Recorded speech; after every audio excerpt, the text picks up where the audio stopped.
Hey y'all. So I gotta get some fermented corn going. Oh look, got neighbors burning something. Look at that. Kind of stinky out here to be honest with you. But yeah, let me get the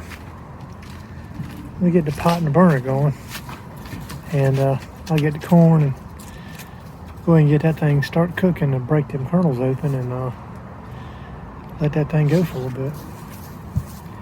But yeah, we'll check in on all these yahoos too.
All right, one thing I was going to mention about when you're cooking this corn down, fermenting this corn, make sure you fill that joker up with water and make sure you keep an eye on that water when it's cooking down.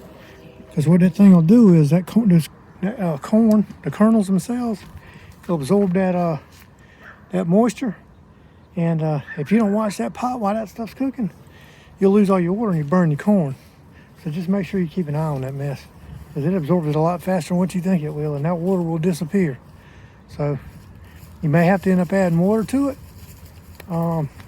May not, but just keep an eye on it, because you may have to add water, and don't let that stuff burn, because then the whole thing's ruined. So, all right, let me light this thing up.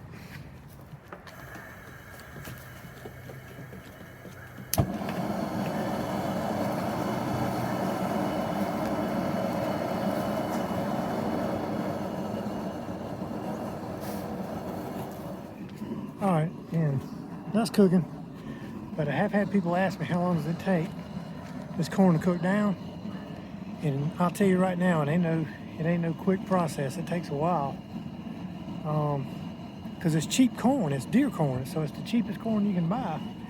And all you're doing is breaking those kernels open, letting it absorb water. That way that stuff can ferment. And I'm telling y'all now, and I see it all over YouTube and TikTok and all that mess about people having trouble with their feed with the chickens, and the chickens not laying. Y'all, I'm telling you right now, my chickens have kept on laying, and I fully believe that. Well, there's a couple of reasons, but that's one of them, is that fermented corn, and I ain't dependent strictly upon that daggone chicken feed, and that's it. I've got the fermented corn, and of course what they're doing right now, and I'll show you. Hold on one second.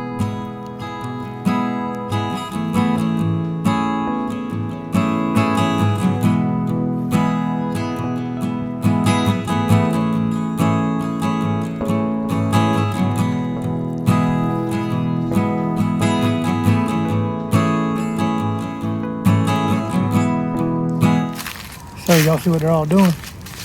They're all digging for grubs. Every one of them. So they're getting protein, they're getting calcium, they're getting, see, Hey, girl. How you doing? Sasha, what you doing, girl?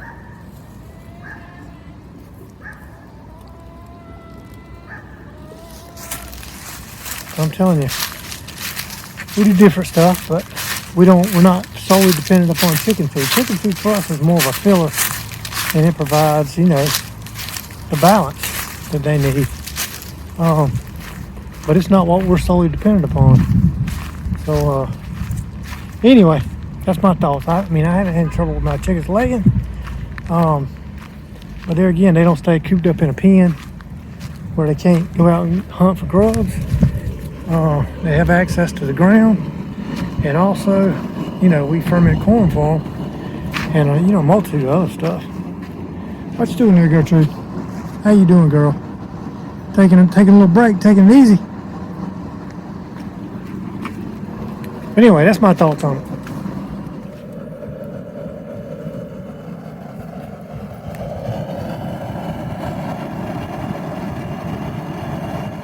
All right, the thing with which I'll show you. See on this deck, all this hay. See all this? Well, some of it's from in her little house, y'all, because we have Gertrude's little house there. Ain't right, Gertrude? You got your own little house up here, don't you, girl? But we just put the hay up here on the deck for her and just let her go to town with it. She weighs so much daggone hay, y'all. So what we did was we got this little basket, started putting her hay in there so she can't spread it out. And I'm telling y'all, that's the best thing we ever did to keep from wasting hay. It's saving her from spreading it. Now this other stuff I'm just going to, rake it off at some point. But now, like, she's laying over here on this corner, and I guess she kind of uses that stuff as a bed right now. But as far as her not wasting as much hay, that daggone basket saved us a killing. I'm telling y'all, best thing we ever did. Ain't right, Gertrude?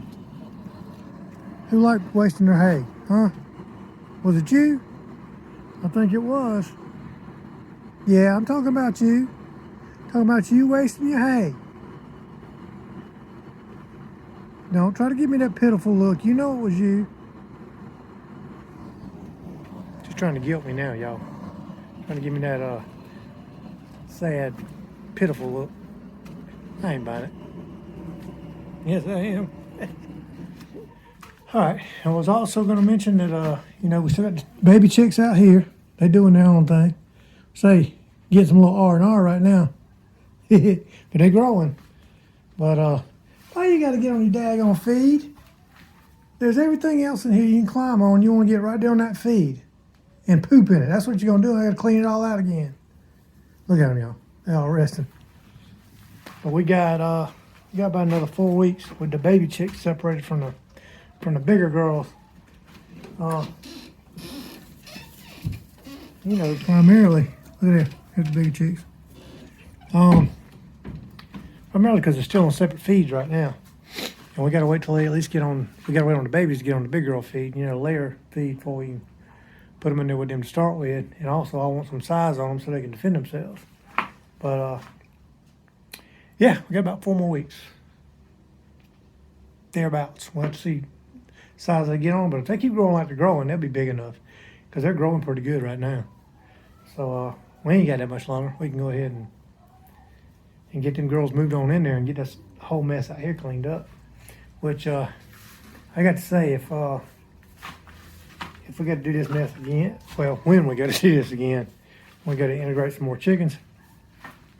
I'm gonna end up giving me a daggone brooder house, y'all, and just something big enough for the chicks to grow in, with maybe a little mini like chicken run, a little small one, till I could get those chickens up and off the chick starter feed and into the layer feed, because this has been a big old pain in the bahunkus. But yeah, that's next go around we'll put up a little brooder house and put them in it.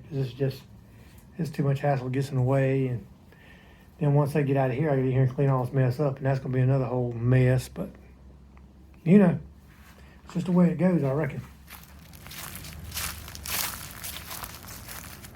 Bella, what you doing back in your house there, girl? Huh? Bella, what you doing back in your house, girl? Huh? What you doing? What you doing up in there, girl? Huh?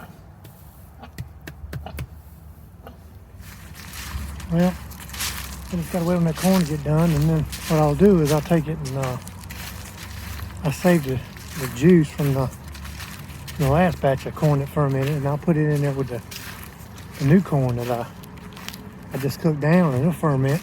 Generally it takes about 3 days for it to start fermenting. After about 5 days, it's good to go. And usually one batch like I'm making now lasts us about month and a half, something like that.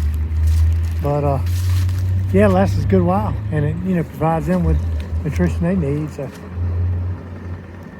there you go. All right, y'all, that's gonna be the short, sweet, to the point one today. As always, God bless each and every one of you. Hope y'all having a good day.